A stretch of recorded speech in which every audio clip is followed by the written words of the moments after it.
You're listening to Your SuperPowered Mind on the Superpower Up podcast, the show that investigates the innate power within your brain to create lasting change. Hi, everyone. You're listening to Your SuperPowered Mind, and this is our very first episode. I am really excited that you're here. I am your host, Kristin Maxwell, and in this podcast, it is my hope that you are going to be able to learn tools and strategies that are going to be able to help you master your mind and connect to your personal power so you can transform yourself and the world around you. Our guest today is Tonya Dawn Recla, and she is, in my mind, the perfect guest to start us off. Tonya is a coach who actually started her career as a counterintelligence agent. She went on to found Superpower Experts, where she now guides people to discover their superpowers and so that together we can all change the world. Tonya she just happens to be my own personal mentor, and I like to say that she has rocked my world. Tonya has a way of saying things that really help me shift my perspective and to know and understand the truth of my own power and potential. And I can't wait to share her wisdom with you all today. So welcome, Tonya. Oh, thank you so much for having me. I'm so incredibly honored at the birthing of this show, and you're the perfect, absolutely perfect host to be, kind of bringing it into existence. So you have such a wisdom to you in terms of how to work with the mind, and I'm absolutely honored to be able to journey beside you. Well, thank you. It's the feeling is definitely very much mutual. And what I want to do is ask a question that I always want to know when I meet people who just impress me with what they do and how they show up in the world. And that is, what superpower did you uncover as a result of mastering your own mind? I love this question. As you know, we're all things superpowers here at Superpower Experts. But the mind piece, I think, is such a powerful dialogue. We live in such a mind-focused society. And so before I answer that just point blank, I'm going to say that it was a journey for sure for me. I have 2 different degrees. One's an advanced degree in critical thinking, and then I was a counterintelligence agent. So I had spent a lot of time and money honing my ability to think and finding out that maybe it wasn't the most valuable skill set that I had was quite a rude awakening. And so what I learned from mastering the mind was I kind of went through this love-hate trial with the mind for a little bit as I was trying to get it to quiet down and follow all the rules that I had learned about in any sort of spiritual growth communities was, the mind was evil or whatever. And what I found was that my mind, I have a very powerful mind for a very specific reason. And when I finally gave myself permission to kind of stop judging that and trying to fit into someone else's box and rather just stepped into my own, it was like, oh, look at that. Like maybe I don't want to quiet my mind. Maybe my mind isn't designed to be quieted. And when I developed that relationship, what I found was that, the processes and systems and the puzzles and the superpowers that have come forward, the futures that I can see and the psychic ability and all of that came online once I kind of crafted that relationship, once I relaxed into that relationship. And so I would say all of them happened because of mastering the mind. Wow. That's so great to hear. I've been wanting to ask you this question for a while because it's so, one of the things that I love in working with you is that you help to point out ways that, I can think about things or I can feel into things differently, but you at the base of your message is always that who you are and what you are is good. And the way you are is exactly who you should be. And so it's really so much a process of relaxing into who you are. And that's a lot of what I'm learning from you. So I love that. Beautiful. Thank you. Yeah. So was there any process to get to, to this realization of accepting your mind and all of its powers, a process you followed or some realization you had, or, what allowed you to get to this level of sort of mastery in your mind? I would say that the process followed the realization, in the sense that the kind of inception point for all of this for me was actually, it kind of came about in a weird way. It was a very casual observance of my husband, Justin, got, there was something that we had set our minds on, like a goal, like there was something we were going to accomplish. And then, it came to fruition, and I was kind of on to the next thing, and he's like, can't you just be excited that this is what we've been working for? I was like, yeah, but of course it happened. Like for me, it just is, like when you can see with that level of vision and see all the potential futures and everything else, it's like nothing really surprises you. And so for me, it was like, it just was. But his question, I could feel that, as my husband, he was wanting me to participate in the excitement with him. And so I kind of stopped and asked, is there something wrong with me? Like, shouldn't I be excited? Like, we've been working toward this. And, I remember asking that question, like, why can't I just be excited about this? And I kind of said to him, I am excited. Like, this is me excited, right? Like very kind of robotic, like whatever. And I remember I walked back to the bedroom and went to go brush my teeth or something innocuous like that. And immediately got this hit about how things manifest in our physical environment. And I heard it was like the 5 steps of transformation. And it was this idea that, first the spirit has to see it, then the mind has to kind of get it. And anything that's in the mind that is a hindrance to that has to be worked through. Same with the emotional system, same with the body. And then it materializes in the physical environment. And so it made so much sense to me that by the time it materialized in the physical environment, I had already lived it in about 4 different ways and was on to the next thing. And so it kind of allowed me to do what you spoke about, which is kind of relax into, like, this is kind of how I am, and it's okay. But from that came this whole dialogue of, like, you are not your mind. And it's like, okay, well, then what am I? And it just, like, this ongoing journey through, okay, if I'm not my mind, then what am I? And then if I'm not my emotional system, what am I? If I'm not my body, what am I? And just this constant kind of awareness developed. And even though the realization was there and the awareness was there, it was the hard work to kind of reprogram behaviors and thought processes and all this other stuff that started after the realization. And I've used many processes. The biggest one with the mind that I'm very fond of is, a lot of times we get stuck in past thinking or future thinking. Well, as we all know, past thinking, the mind can only recall information that it's already done or that it's seen done. And so it's not really helpful as an evolutionary tool if it's mulling around in the past. And so, we kind of adopted the 10-second rule. If it happened more than 10 seconds ago, then it just doesn't matter. And I find that the mind is really fond of rules. And if you've agreed to a rule and you said, hey, this is a rule, and the mind's like, oh, okay, oops, I forgot, that's a rule, and you're like, did it happen more than 5 seconds ago? And the mind will go, yeah, of course, that happened 2 weeks ago. And it's like, well, then it doesn't matter right now. Like it's over. It happened. And that's a good way to train it out of past thinking. And then for future thinking, as we all know, the future is just this, kind of worrying and fast forward. And, so there's this concept of just asking it as you find your mind kind of reeling on a decision that needs to be made or all these other things, then you're not really attending to the energy in the moment. And an easy solution there is to say, does a decision need to be made right now? And a decision never needs to be made right now. A decision may need to be made 2 seconds from now, but right now has already happened. Like the second you're aware of right now, it's already occurred. So it's like, it's just kind of little tricks that you can play with your mind to keep it in the moment and keep it connected to that intuitive insight. Wow.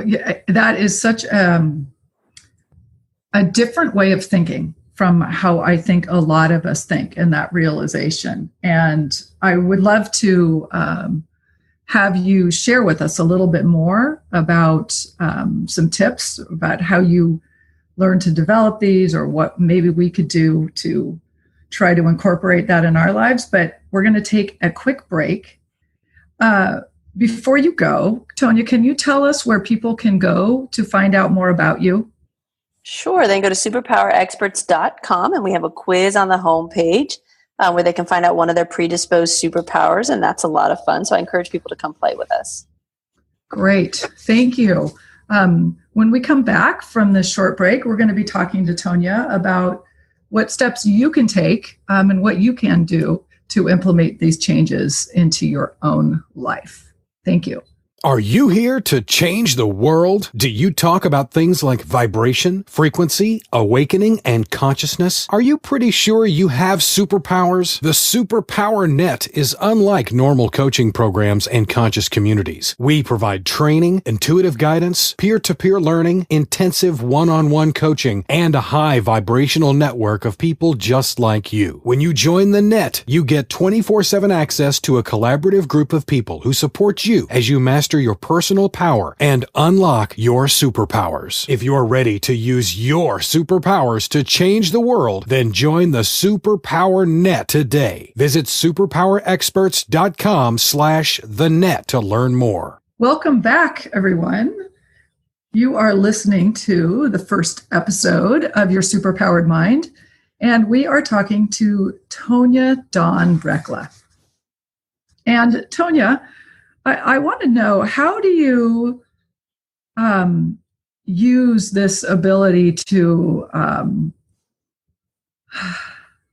sort of have an awareness of what your thinking is and yet still not get trapped up in it so that it completely guides you down the wrong path? I want to know, do you have any practical steps for listeners who want to start to make friends with their mind in this way? Absolutely. One question I get asked all the time is, how do I know if this is an intuitive hit or if this is, my ego or fear? And the only thing that I have found that is helpful in this situation is to not go to the mind first, but rather get clarity through your intuition first, then go to the mind as a tool. We're all trained to go to our minds for answers. It's the schooling system, it's our society, it's all that stuff. Like, we really do value logic and rational thinking. So to untrain yourself in that and to retrain yourself in something different, it takes time. Like, you have to be willing to kind of break patterns of behavior and instill new patterns, right? So what I suggest is, first and foremost, connect with what it feels like when you're in your knowingness. And we all have examples of that. We may not acknowledge it, but we all have examples of what it feels like to feel full and whole and joyful. And if you connect into that feeling and kind of feel that kind of sensory perception of that, then you start to attune yourself to what isn't that. And the mind, that thought process of the mind, if you're not connected into that, will drop you down in frequency.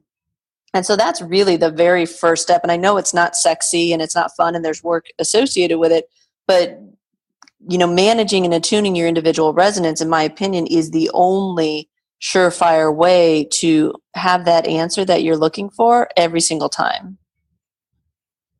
So how would that look? I mean, because, for those of us who are still just getting very learning to look with our intuition, as we're going about our day, how do you do that? How do you actually work that into your day? What did you do?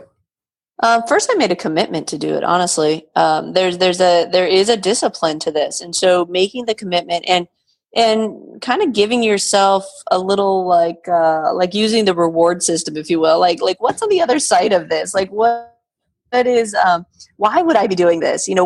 What's the purpose? And when you can connect into the fact that maybe your journey or your evolution is what you prefer over continuing to do things the way you've been doing, now you've got a motivating factor involved. And so it makes it easier sometimes to invoke that discipline. So I'd first just get very clear, like, do you want this trajectory? Are you really wanting to take this journey? Because it sounds fun. Everybody's like, oh, I want to wake up and I want to do these things and I want to change the world. It's like, okay, do you know what that means? And are you really committed to doing that? Because that's what it's going to take to invoke this over and over and over again. So for me, I just had to get really, really clear. And then after that, and it's not that it's all tough and it's gruesome. It's just that we're so programmed through our collective consciousness and through our, individual programs that it's challenging. And so it's worthwhile to know why you're doing it. And so that's my first recommendation. And then right immediately following that is just start observing yourself.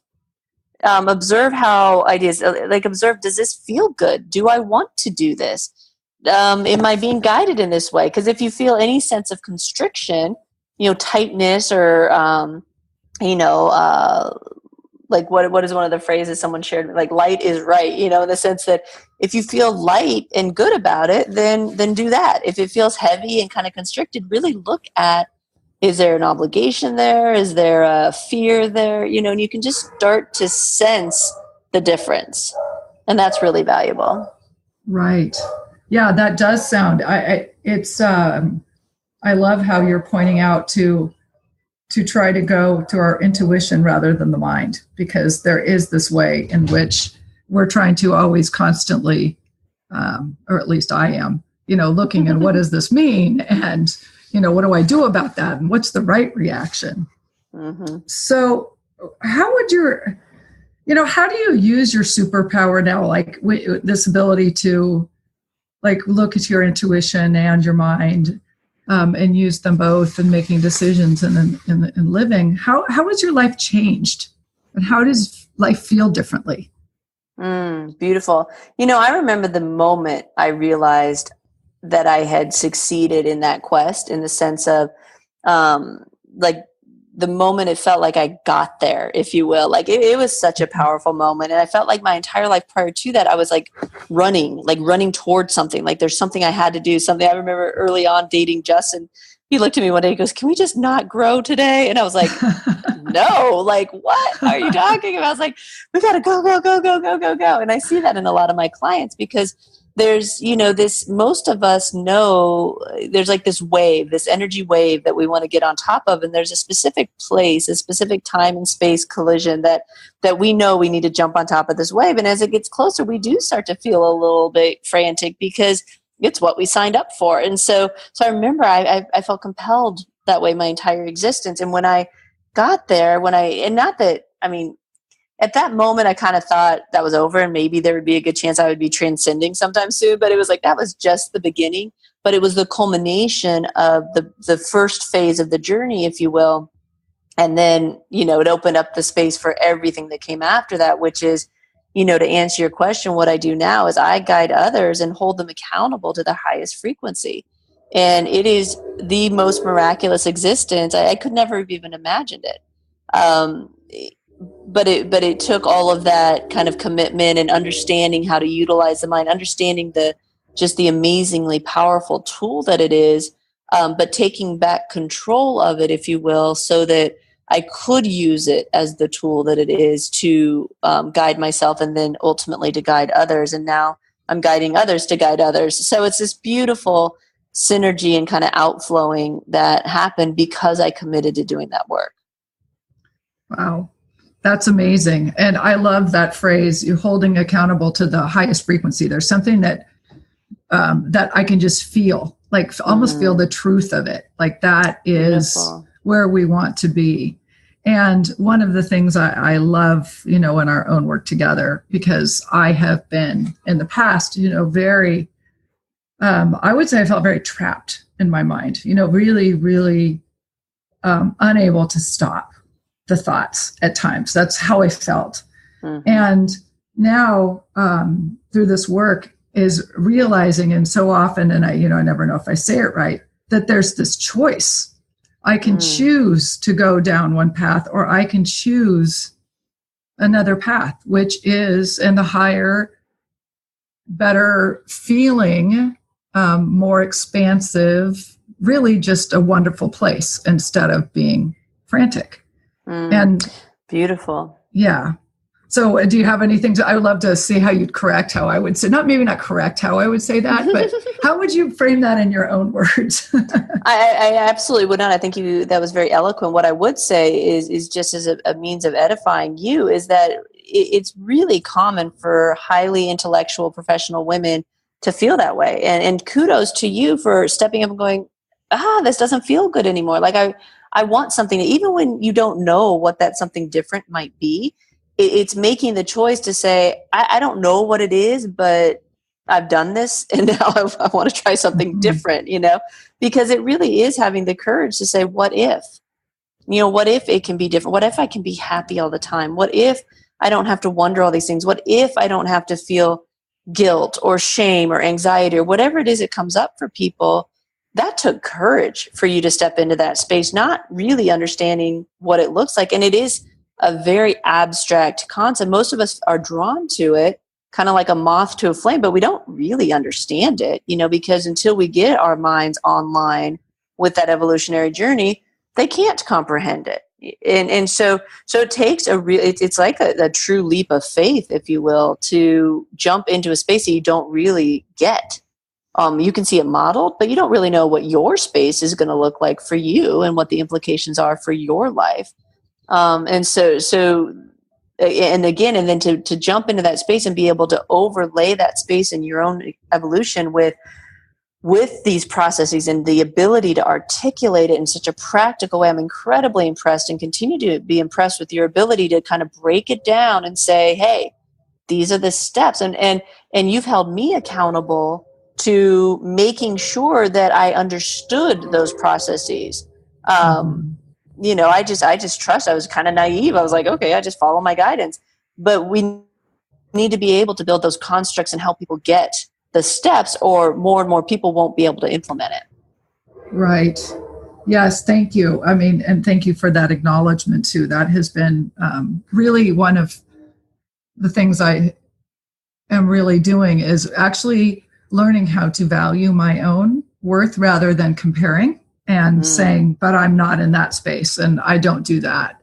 And really, having 3 daughters and seeing my friends and my sisters, my goal is for everybody to learn how to find that freedom for themselves and that strength, because it really is a beautiful place to be, rather than where I felt like I started out, even though I would have said I was happy.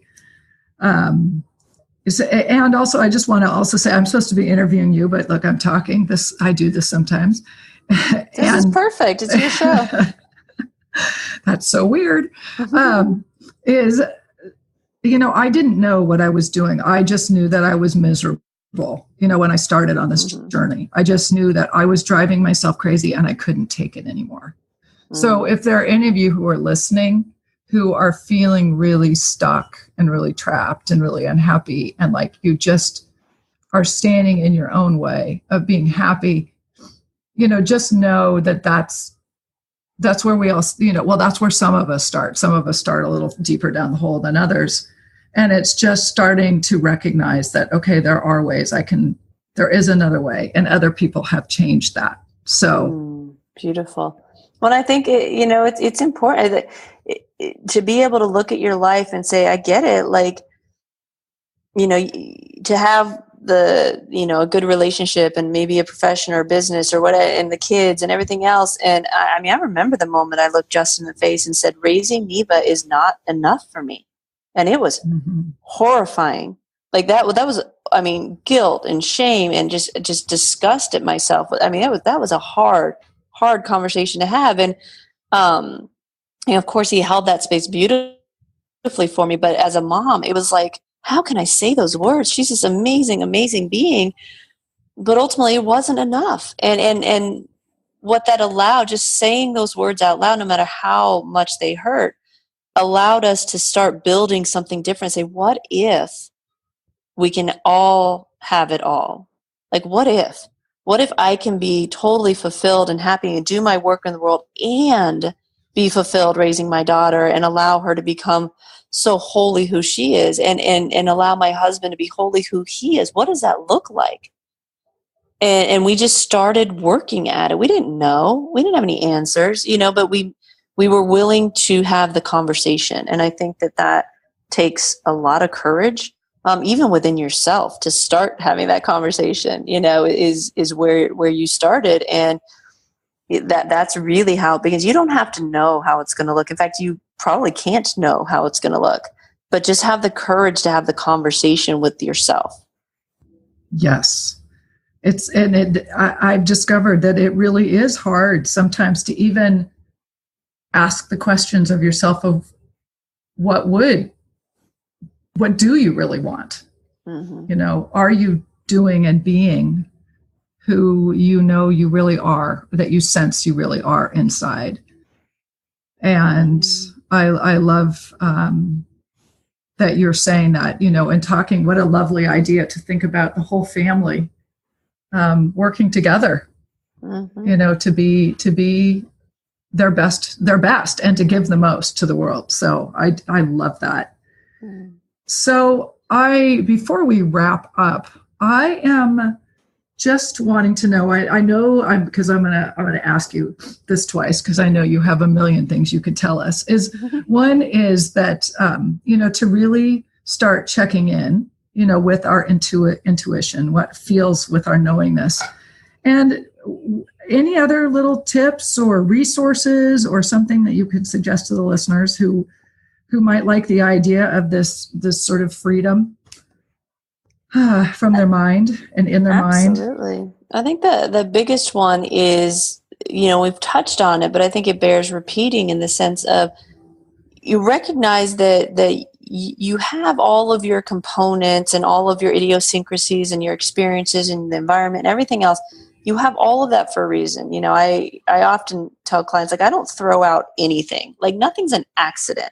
And so it's kind of like the realization I came to with my mind, which is wait, maybe I want to have an active mind. Maybe that's okay. And what if that's okay? And so start looking at all these things that you don't like about yourself, or you're questioning or judging about yourself, and say, wait, but what if on the other side of that, there's this real gift? Because one of the things we teach at Superpower Experts is that all of our superpowers start off first as challenges. And when we neutralize that challenge and stop judging it and thinking it needs to look a certain way, then we get to start honing it as the superpower that it is. And that's really challenging sometimes when you're in the middle of the kind of tumultuousness of it. But all it takes is stopping and going, wait, what if this is okay about me? And what if this was designed to catalyze something else? We are amazingly brilliant designers and creators of our existence. When you connect with that piece of you, you can see it all and see the brilliance of it. But it takes being able to kind of step back into that observer role we talked about earlier. And as long as your mind is controlling things, you can't see from that vantage point. And so just kind of take a breath and take a look up or expand out. That's another technique I use with people. For Neva, I remember when she was really young, I would tell her to imagine hugging the earth, because she could picture that. If you try to teach I think she was 2 at the time, try to teach a 2-year-old to expand her energy body out, and it's it gets a little quirky, but just picture yourself hugging the earth. Just get huge, because a lot of times we get constricted around something, and we try to hold up our entire energy body into our physical bodies, and it's no, you're not you're not a spirit inside a body. You're this itty bitty physical body in the middle of this huge, enormous energetic body. And when you allow yourself to be that big in the world, you can see things differently. And so it's a really fantastic technique to just remind yourself that you're so much greater than you think you are in every single moment. This is why it's so wonderful to have you around, because what a great reminder.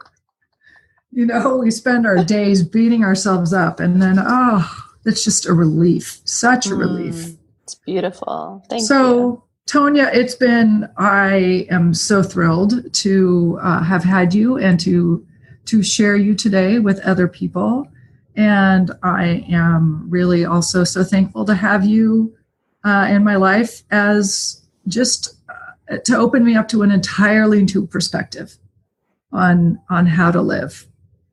Well, it's absolutely my pleasure. Like I've told you many times, I'm not shy about it. I am so excited about this space that you've opened up and this conversation. I'm so incredibly honored that you've had the courage to open this dialogue and share your voice in the Superpower Up arena, because these conversations are so necessary. It's great to talk esoterics and theories and everything else, but ultimately we have to be willing to invoke the steps that it takes to walk ourselves out of that old existence and into the new.